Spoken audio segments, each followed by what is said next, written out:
خوابوں کی تعبیر اور مجرب وظائف اصلاحی بیانات کے لیے مولانا ذوالفقار یوسف کے چینل کو سبسکرائب کریں۔ شکریہ۔ بسم اللہ الرحمن الرحیم۔ السلام علیکم ورحمۃ اللہ وبرکاتہ۔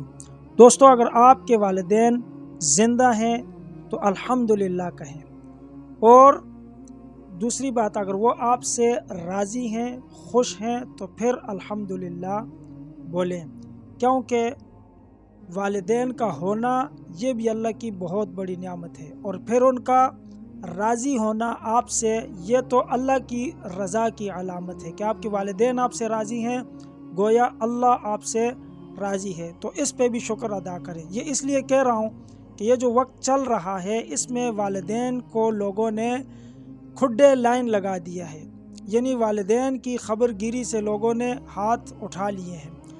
وہ والدین جنہوں نے ساری عمر انسان کو پولا پاسا اور ایک ایک سختی برداشت کی اس اولاد کی خاطر، تو آج لوگ والدین کو دیکھنا بھی پسند نہیں کرتے، اتنی ہمارے دلوں میں بے دینی بس چکی ہے۔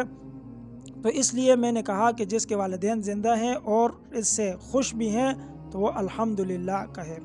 تو دوستو، میں یہ بات اس لیے کر رہا ہوں کہ میں آپ کو ایک عمل ایسا بتانے والا ہوں کہ جو خواتین سورہ یاسین کا یہ مبارک عمل کرتی ہیں ان کو اللہ تعالیٰ آسانی سے اولاد عطا فرماتے ہیں۔ وہ عمل کون سا ہے؟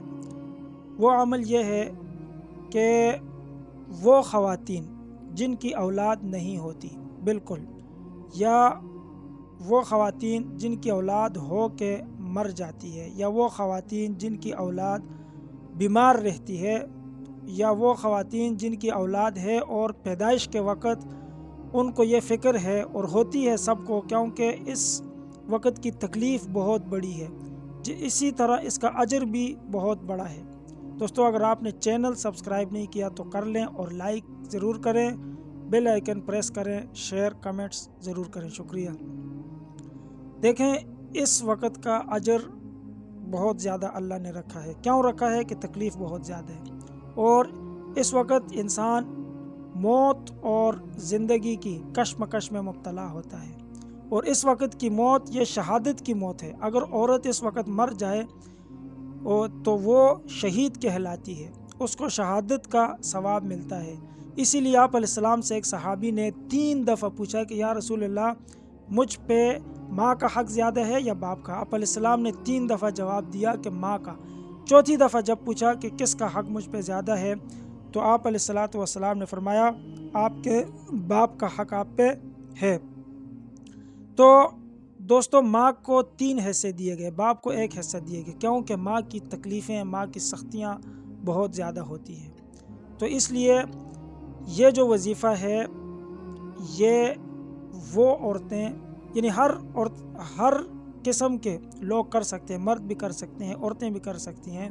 سورہ یاسین کا اتنا باکمال وظیفہ ہے، یہ اب ہر کام کے لیے، اور جو شخص صبح کے وقت 1 دفعہ سورہ یاسین پڑھ لے، پورا دن اس کی دعائیں اللہ قبول کرتے ہیں۔ اللہ تعالیٰ اس کی دعا کو رد نہیں فرماتے۔ اگر وہ حرام نہیں کھاتا، کسی کا حق نہیں مارتا، اور کسی کے لیے بد دعا نہیں کرتا، تو اللہ تعالیٰ اس کی دعا ضرور قبول کرتے ہیں۔ اب خاص عورتوں کے لیے کہ جن کو بچے کے پیدائش کے وقت تکلیف کا خوف ہوتا ہے، وہ اس وظیفے کو کیسا کریں گی؟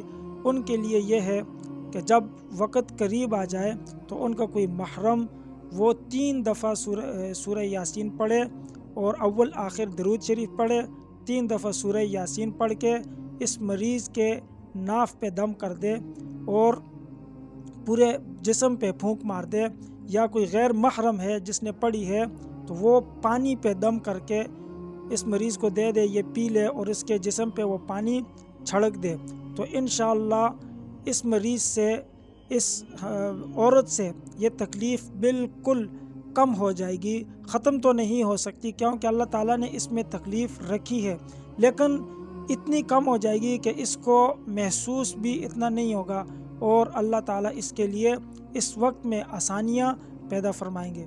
دوسری بات یہ ہے کہ جو عورت جب اس کے پیٹ میں بچہ ٹھہر جائے اس کے بعد سے لے کر 9 مہینے تک درود شریف کی کثرت کرتی ہے، استغفار کی کثرت کرتی ہے اور سورہ رحمان کی کثرت کرتی ہے، تو اس کا بچہ بہت ہی نیک صالح بچہ اللہ تعالیٰ عطا فرماتے ہیں۔ تو اللہ تعالیٰ ہم سب کو اس پر عمل کرنے کی توفیق عطا فرمائے۔ شکریہ۔